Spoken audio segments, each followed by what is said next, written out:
بسم اللہ الرحمن الرحیم۔ اردو اسلامک انفو کے تمام ناظرین کو میرا محبت بھرا سلام۔ حجر اسود عربی زبان کے دو الفاظ کا مجموعہ ہے۔ حجر عربی میں پتھر کو کہتے ہیں اور اسود سیاہ اور کالے رنگ کے لیے بولا جاتا ہے۔ یہ سرخی اور سیاہی میل زرد رنگ کا ایک بیضوی پتھر ہے۔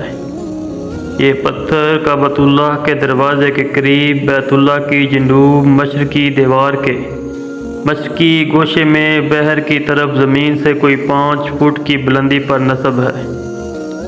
اس جگہ غلاف کعبہ سمٹا ہوا رہتا ہے، جس سے حجر اسود کا پورا حلقہ صاف نظر آتا ہے۔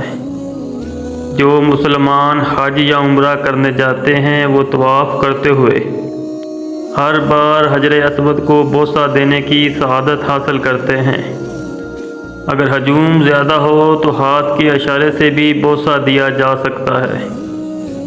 سیدنا عبداللہ ابن عباس رضی اللہ تعالی عنہ فرماتے ہیں کہ رسول اللہ صلی اللہ علیہ وآلہ وسلم نے فرمایا، اللہ رب العزت نے حجر اسود کو جنت سے اتارا۔ اس وقت یہ پتھر خوب چمکدار اور سفید تھا۔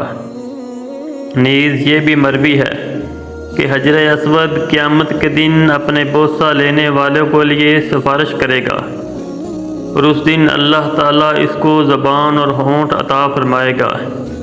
نیز ارشاد فرمایا، اس حجر اسود کو اپنے عمل خیر کا گواہ بنا لو، کیونکہ قیامت کے دن یہ سفارشی بن کر اللہ کی بارگاہ میں اپنے استلام کرنے والوں کے لیے سفارش کرے گا۔ اس کی ایک زبان اور 2 ہونٹ ہوں گے۔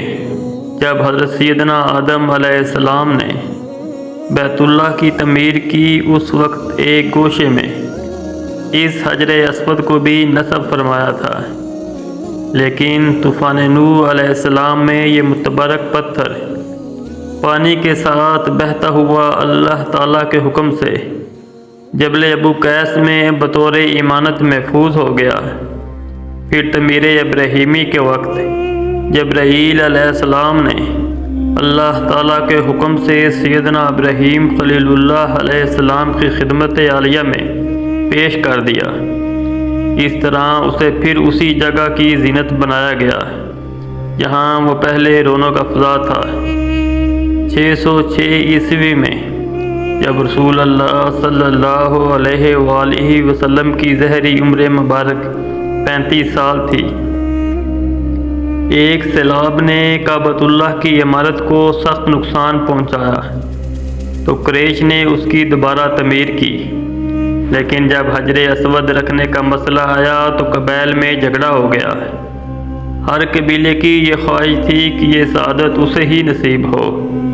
رسول اللہ صلی اللہ علیہ وآلہ وسلم نے اس مسئلے کو حل کرنے کے لیے یہ طریقہ اختیار کیا کہ حجر اسود کو ایک چادر میں رکھا اور تمام سرداران قبائل سے کہا کہ وہ چادر کے کونے پکڑ کر اٹھائیں۔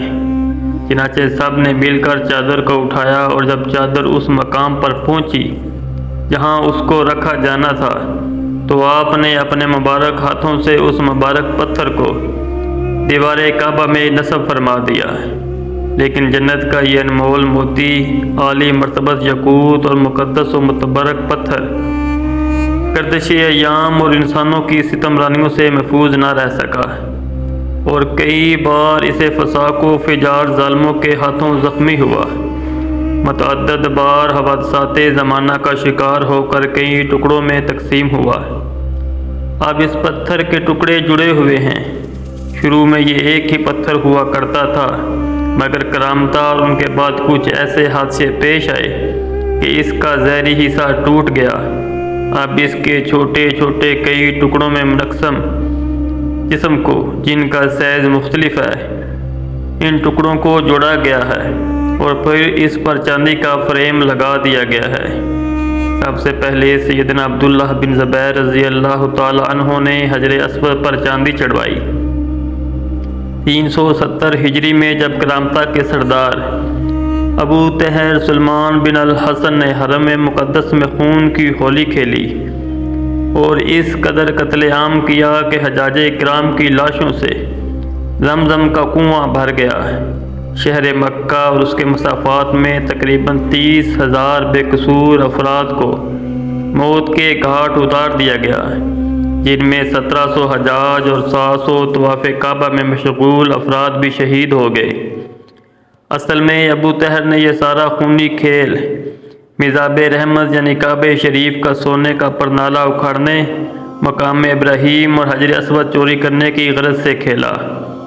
2 آدمی مزاب رحمت اکھاڑنے کے لیے کعبہ شریف پر چڑھے، مگر انن فانن وہ زمین پر گر کر ہلاک ہو گئے۔ مقام ابراہیم کو خدام حرم نے پہاڑ کی گھاٹی میں کہیں چھپا دیا تھا، اس لیے اس تک بھی یہ نہ پہنچ پائے، مگر 14 ذی الحج 370 ہجری بروز اتوار عصر کے وقت ایک بدبخت جعفر بن حلاج نے ابو طاہر کے حکم سے حجر اسود کو کدال سے اکھاڑ لیا۔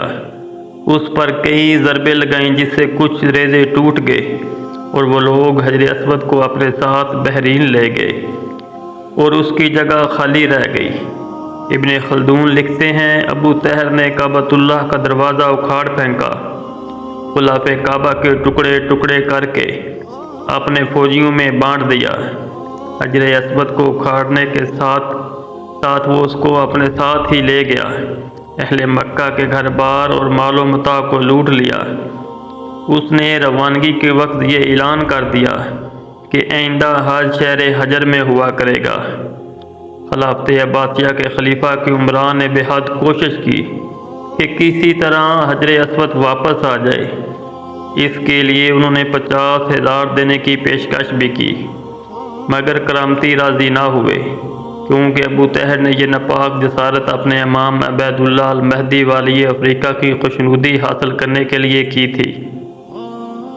لیکن جب منصور بن القیم بن المہدی نے حجر اسود کی واپسی کا مطالبہ شدت سے کیا اور کہا کہ اگر حجر اسود واپس نہ کرو گے تو پھر جنگ کے لیے تیار ہو جاؤ، تو بالآخر 339 ہجری میں اسے مجبوراً حجر اسود واپس کرنا پڑا۔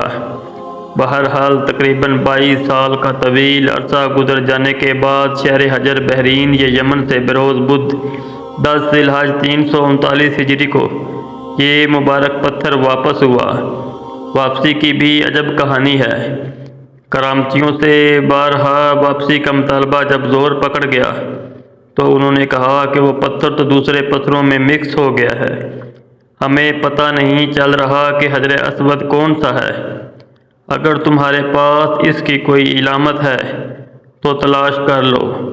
چنانچہ علماء کرام سے استفسار کیا گیا تو انہوں نے بتایا کہ ان سب پتھروں کو آگ میں ڈالا جائے، جو پتھر آگ میں پگھل یا پھٹ جائیں وہ حجر اسود نہیں ہو سکتے، کہ حجر اسود کو آگ متاثر نہیں کرتی کیونکہ یہ جنت کا پتھر ہے۔